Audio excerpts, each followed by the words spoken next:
case of Clarendon where they would steal goats, which is just pretty nasty. But it was the gang activity to get goat meat to Haiti to get firearms. People. Que pasa, sapa, say what they do. Now, people, what you've just heard is the person that is in charge of security for Jamaica. The person that holds the highest office as it pertains to the security of persons in Jamaica. We are speaking about the security minister. We are speaking about Dr. Horace Chang. Now, people, we've heard about the DRUGS for GUNS trade. Now we are hearing about the goats for DRUGS or GUN's trade. Now, people, let me ask you a question. Does that even sound like it make a lot of sense? Anyway, people, take a listen to it once again, one more again, and then I'll give my piece. Or in the case of Clarendon where they would steal goats, which is just pretty nasty. But it was the gang activity to get goat meat to Haiti to get firearms.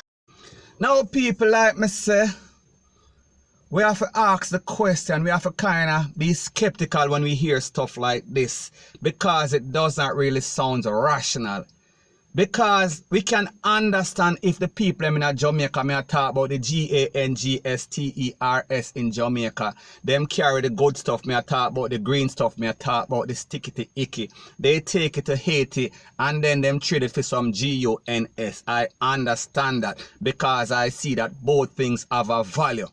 However, when I'm here that these persons in Clarendon are stealing goats and then taking the goat meat to Haiti in exchange for some GUNS, people, the truth and the facts that it makes absolutely zero sense. Because when you look at the weight, when we look at the price for goat meat, people, how can that equate to some GUNS?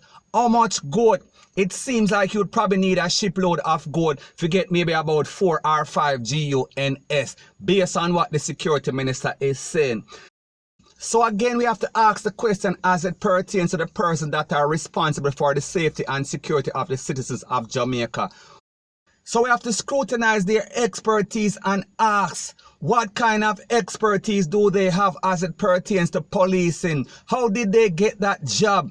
Did they have a connection? Was it based on qualification? Was it based on resume? So we have to question whether the Prime Minister we are speaking about, Andrew Holness, actually held an interview and he interviewed several persons, or did he just rotate some persons from one place to the next place? We are speaking about a bunch of babbling baboons, point blank and period. So anyways, people, that is my views as it pertains to that, and like me say, it is just my views and opinion. It is not the gospel. Your views and opinion can be respectfully different from mine, but let me know what you think in the comment section. Bless up. So the next thing that is popping in the news is that we see that some scholars in St. James, they are acting up in the library. We are speaking about the St. James Parish Library. And based on what the staff is saying, they are sending all kind of talk to them. Them are treat them life, rate, lele, blue, blah, bling. And they are also saying that they are taking drinks. May I talk about Jerry and Neville? They are also puffing on some weed and they are also vandalizing the place. Now, people, we are talking about some picnic, we are talking about some scholars. Now, it is also said that some of those students even slashed the tie of one of the managers of the library because he basically removed them because of their bad behavior in the library. And even when we think that their action cannot get no worse, they are also setting FIRE in the library.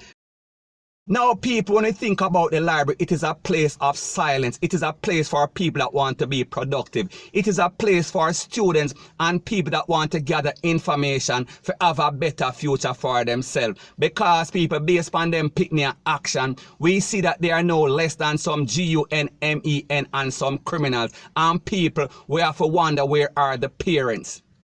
And based on the reports from the Popo and based on the reports in the news media, it is said that they have a blatant disregard for everybody. May I talk about the manager, may I talk about the teacher them, may I talk about passers-by. I am speaking about persons that are driving by. Everybody see them drinking, everybody see them smoking, everybody see them acting up, everybody see them having SEX on the property. We are talking about on the library. So people, what kind of picnic are these? So people like me say them schoolers, they are wreck the people in place. They are cussing out the persons that work there. And they are also fighting people who are recording them because them basically ATTACK a man because he was recording them having sex on the property. So people, the point that I am trying to make is that it is bad enough that these students are acting up in the library. However, when them get caught, they even take it to the furthest extent. People, we are talking about some mad picnic. So based on the actions of the Schoolaz, the district manager in that zone, we are speaking about a person whose name is Maureen Thompson. She said that she is calling a very important meeting. We are speaking about with security guards. We are speaking about with the popo and all of the persons that are involved. And people, you see that she did not even include a very important component. We are speaking about the parents of these Schoolaz. People, which part them there? Now, the first question that we should ask is, where are the parents for these young THUGS? Because these are not Schoolaz. These are GUNMEN and CRIMINALs in training, point blank and period. And when we think about this situation, it is a true reflection of what is going on in Montego Bay. We are speaking about St. James. We are speaking about all the bad apples in Mobay. And the truth and the fact is that it only shows the domino effect. It only shows the trickle-down effect. It only shows the negative effect when we have children that are having children, or we have some worthless parents, point blank and period. And the truth and the fact is that the parents of these Schoolaz, they should be held responsible. They should be held accountable because they are hindering other progressive students from learning. They are also hindering other normal, decent people that want to go to the library and expect some sort of quietness and tranquility. People, we are speaking about some set of persons or some Schoolaz that are a menace to society, that are a plague to society.